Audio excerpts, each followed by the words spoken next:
Hey guys, what's up? My name is Sean Wayne and today, tara, balikan natin guys yung usapin tungkol dito sa Bugatti Chiron. Okay? Sa totoo lang, di talaga ako pinatulog nito. I've been looking everywhere, no? Kung ano ba tong Bugatti Chiron na blue na meron daw parang naka-convoy or naka-escort na isang Mercedes-Benz. Anyway, pakinggan muna natin si Idol, then sasagutin natin ang kanyang mga, magpapakita tayo ng mga bagay-bagay sa mga sinasabi niya. Kasi talagang sobrang doubtful ako sa mga pinagsasabi niya na napaisip na talaga ako na maghanap ng mga sagot sa akin sariling tanong. Kanina, while coming here from my house, nag-pop up sa Facebook ko, check ko, isang napakamagarang kotse. Bugatti Chiron. Kulay blue ata yun. Yeah. So, hindi niya alam kung blue or ibang color. So, naghanap tayo ng ganun, guys. The only blue na nakita natin, actually, is ito. So, this was posted 11 months ago, somewhere in January 2023. So, another multi-million-dollar Chiron na spotted in Okada, Manila, one of two. One of two. Hypercar scene in the Philippines has been going crazy lately. Okay. Sasabihin ni Idol kasi, there's a part here na sinasabi ni Idol na ito daw ay mga brand new at walang plaka. No? Pagdating ng part ng bibisitahin natin yan. And so far, wala po akong nakitang video na ito ay merong, what do you call that? Meron siyang, or escorted siya ng isang Brabus na Mercedes-Benz. Ang nakikita ko lang po is itong pula. Ayan, tignan nyo. Ilang videos po nito ang nakita ko na meron siyang tawag dito. Meron siyang escort na MB Brabus.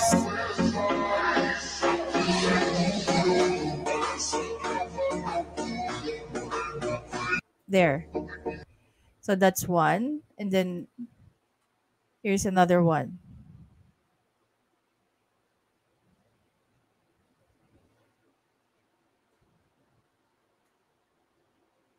Ito guys, sa tingin ko, ano to? Skyway. Skyway to.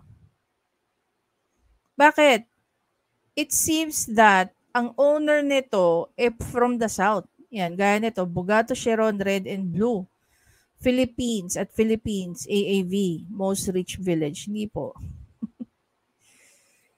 Hindi naman, isa sa mga exclusive village for the rich ang Ayala Alabang Village, pero hindi po talaga sila yung ano. Ayan. So, one of two. Red and blue nga. So, ito nga yung blue. 'Di ba? Ito yung blue. Anyway, balikan natin si Idol. At may backup siya. Yung backup niya, G63 Mercedes Brabus. Bilib ako. And then pag-search ko, sabi ko, Bugatti Chiron to, nag-check ako. Aba, may nagpapapulit. Another Bugatti Chiron na naman. Yung isa sa may Pasay, from the airport going north. Yung isa, kung hindi ko nagkakamali, sa may bandang Ortigas, tumatakbo siya. So, chinek ko po yung presyo ng Bugatti Chiron. That's $3 million ang tag price. So, kapag yan po ay nagbayad ng tamang buwis, $6 million. So, dito, hindi ko sure kung ano ba talaga ang main issue ni Raffy Tulfo. Kung nagbayad ba ng tamang buwis o nasmuggled ba itong sasakyan nito, I don't know. Tax. Ang tanong, nagbayad ba ng tax itong dalawang Bugatti Chiron na nakita sa kalye? Okay, so basically, establish natin kung nagbayad ba. So, yun yung main issue niya. Nagbayad ba ang mga Bugatti Chiron na ito ng tamang tax? Sa Facebook ngayon. At kung nagbayad ng tax ito, nagbayad ng entry, pwede makita yung entry noon? Ito yung tanong ko, guys. With the likes of Raffy Tulfo, ano yung power niya just to request those kinds of information without the knowledge or consent of the owner ng vehicle. Can this be a violation of data privacy? Because this information are like sabihin na lang is this a resource na pwedeng kalkalin ng kahit sino? 'Di ba? Oo, sabihin nyo, hindi naman kahit sino si Raffy Tulfo eh. Pero sa usapin ng privacy, kahit sino siya. 'Di ba? I don't think Raffy Tulfo himself as well. Gugustuhin niya na yung mga sabihin na lang natin ng mga documents niya, like halimbawa, kung tayo naman na magtanong sa kanya, nagbabayad ka ba ng tamang buwis? Pwede ba namin makita yung mga informations na yan? Tayo ba? Can we freely ask him? Can you show us your SALN? Ang tatanungin niya, bakit? Diba? Even SALN, kailangan mong i-request coming from the owner of the SALN.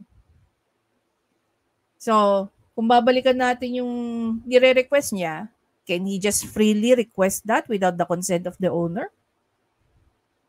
Either. There is no record of either vehicle, Your Honor. There's no record. Paano kaya nakapasok ng Pilipinas yun? Lumipad? Punta rito. So, ayan, there's another issue. Yun lang, hindi niya masabi exactly kung ano ba para sa kanya. Ito. Kasi, nandun po yung sa Facebook. Papakita ko sa inyo yung link. Bugatti Chiron. Ang backup pa nitong isa, G63 Mercedes Brabus. So, as you can see here guys, no, kung pupuntahan niya natin yung post ng Reddit, sabi ni Reddit dito, red and blue. 2 Bugatti Chiron. So basically, dalawa lang ang Bugatti Chiron na nag-exist dito sa Pilipinas. Yung red, na nakikita natin ngayon, at saka tong blue. Okay? Yan lang po. Pero yung merong escort or merong convo is yung red. Tama? So, pwede ba makita also yung entry, yung binayaran po nitong dalawa? Kasi magkasabay, parang wala pang plaka.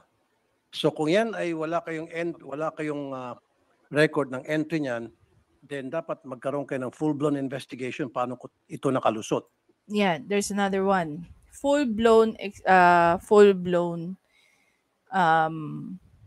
tawag dito, investigation. Paano ka magkakaroon ng full-blown investigation kung wala namang complaint? 'Di ba? Kung walang complaint. Halimbawa, paano ba okay, bibigyan ko kayo ng isang examples, guys ha.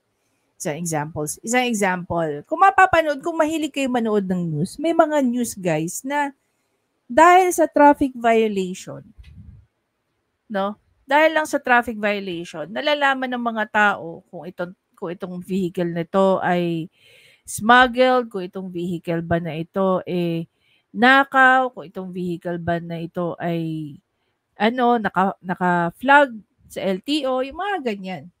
Ngayon, dahil lang nakita mo to sa Facebook at naisip mo, tangina, walang Pilipinong may kakayanang bumili nito.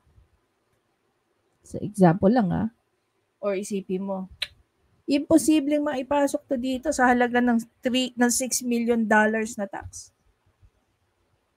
Malamang to, pumasok to rito na hindi ito nagbayad ng maayos na tax. Diba? Dahil lang nakita mo sa Facebook. It's not because wala ka talagang reason. It's just that, wala.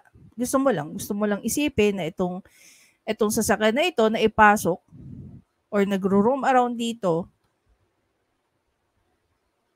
na parang ang dating sa'yo ay questionable na yung kakayanan ng tao na mag-procure ng sasakyan na yon.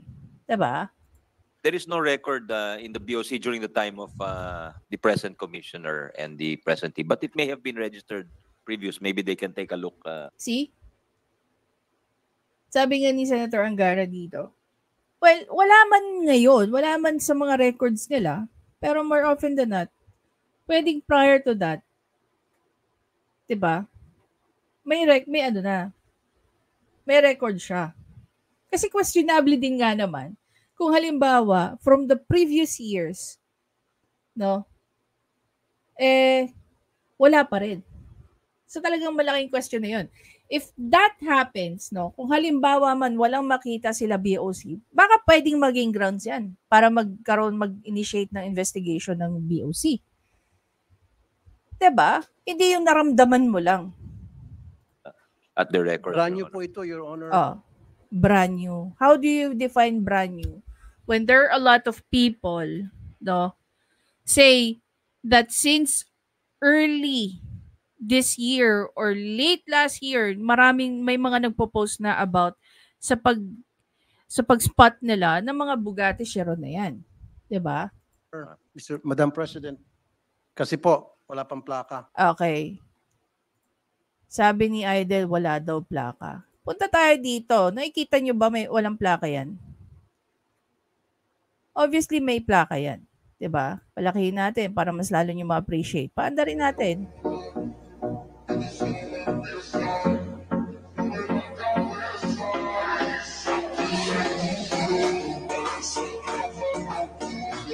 Oh, may plaka yan, 'di ba? Mamaya na yung finale. Oh, kahit pumunta tayo dito, makikita nyo may plaka.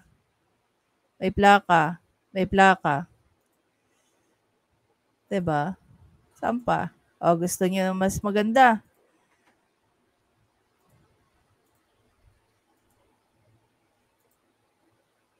Ito guys, may plaka. Click natin para mas lalo nyo ma-appreciate.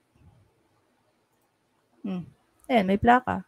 So, paano sasabihin ni Idol yan na walang plaka? Ayan, no? May plaka.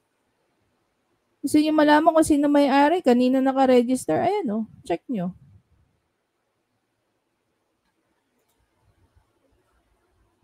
So, saan nakuha ni Idol yung idea na brand new dahil walang plaka? So far, yun lang naman yung 2 Bugatti na meron dito sa Pilipinas. Nakita natin sa mga social media.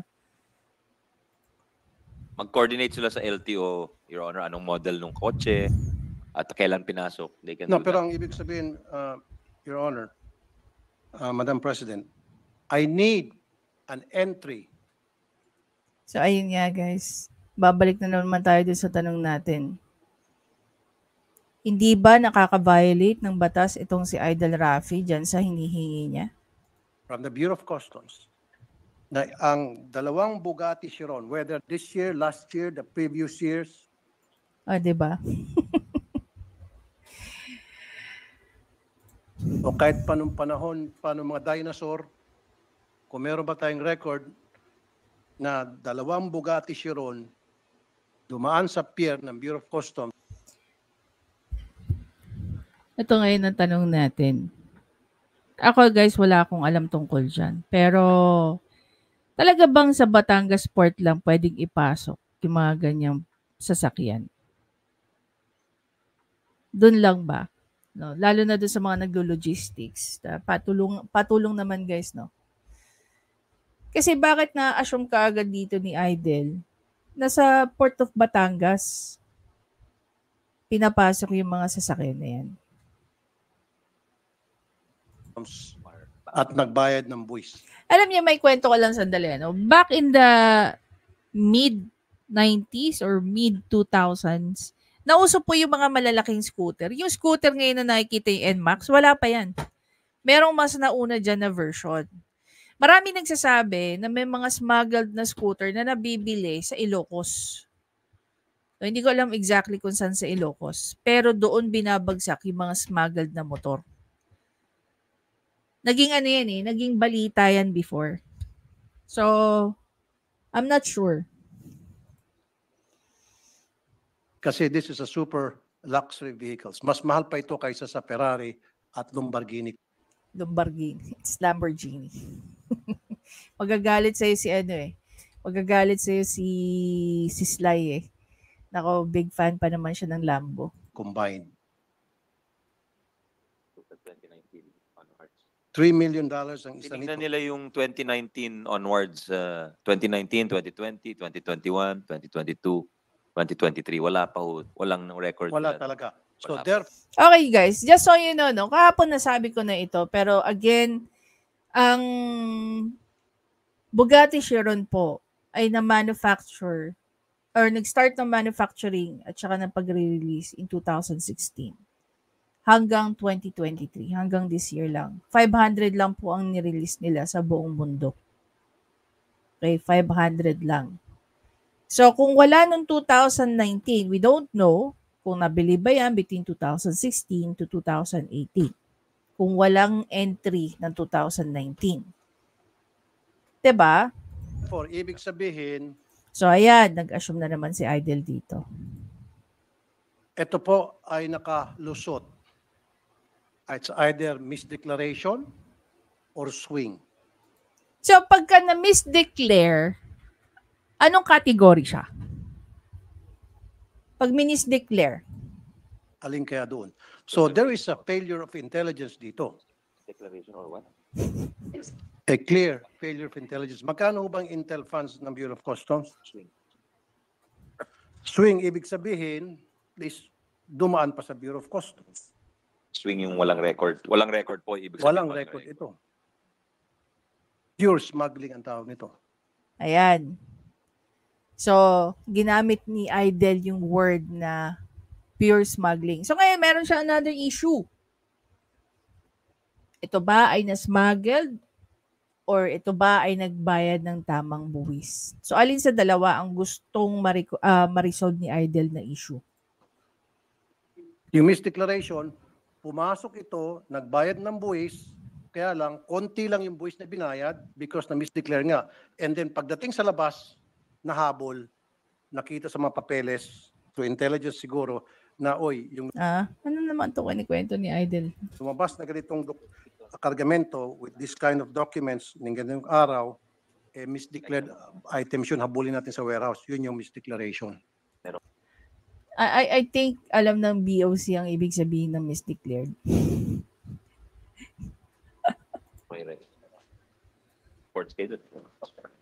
Wala ho talaga. So baka ito na yung sinasabi yung swing ho. So therefore, magkaroon dapat tayo ng full-blown investigation tungkol dito. Idol, edi mag-file ka ng complaint. You No. could file, yes. Bibigyan ko kayo ng tip yan sa Bureau of Customs. Nagturo pa si Support Idol. na Batangas, super talamak ang smuggling dyan ngayon. So, iba na. No, pinasok niya na yung ano. Anyway, so basically, yun lang naman guys yung ano ko dyan. So, dyan na patunayan natin na hindi natin alam kung saan parte ng mga sinasabi ni Idol ang mga papaniwalaan natin siya. 'Di ba? Kasi gaya nga na, ako I have serious doubt sa kanyang mga pinagsasabi. So, what I do, pag may mga sinasabi siya, I check. No, kitang-kita naman natin, sinabi niya na brand new daw. Okay? Walang mga plaka, so napatunayan natin hindi brand new at may mga plaka. Okay? And then may mga ni-raise nga siyang issue, whether yung may-ari nga nung mga hyper-beast na hyper na mga sasakyan, nagbayad ba ng tamang buwis? O yung mga sasakyan na yan, yung term na ginamit ni Idol is swing, no? Or sabi nga niya, parang na-smuggled. Tama ba yung sinabi niya ron? Di ba? So, somewhat like ganyan. No? Kung ako sa kanya, mag-file siya ng reklamo.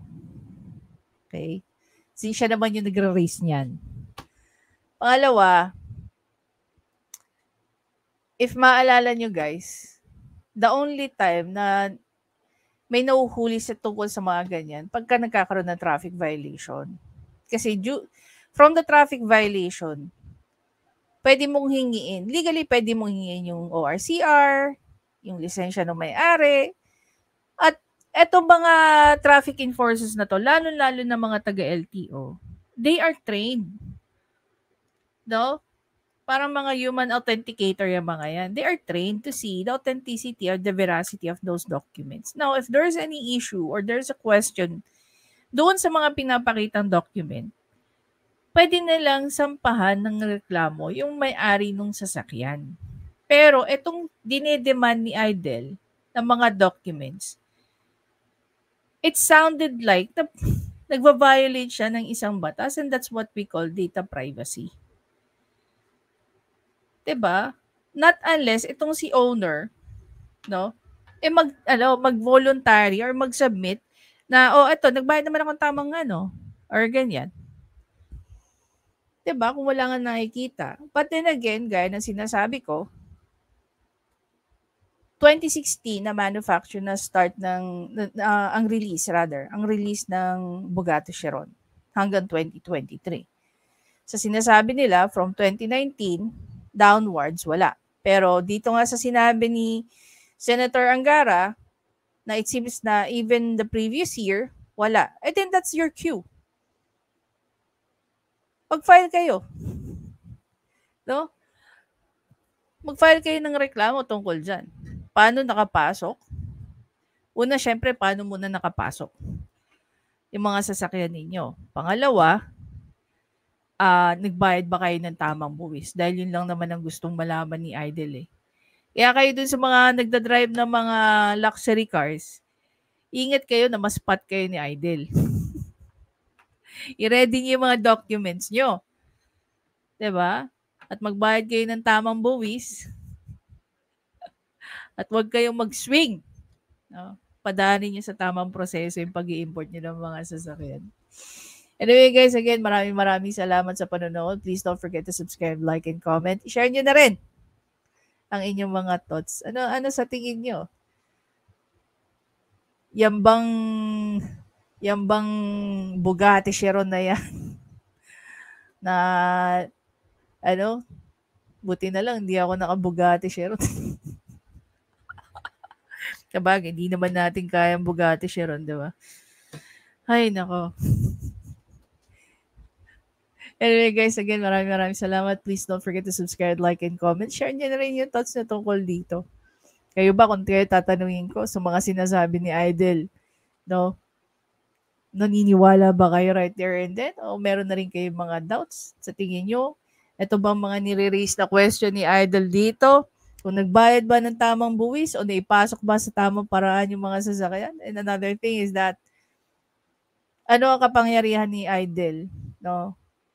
Para humingi siya ng isang documents na hindi basta-basta dapat ipinoprovide, not unless korte ang nag-ask. See you in my next video.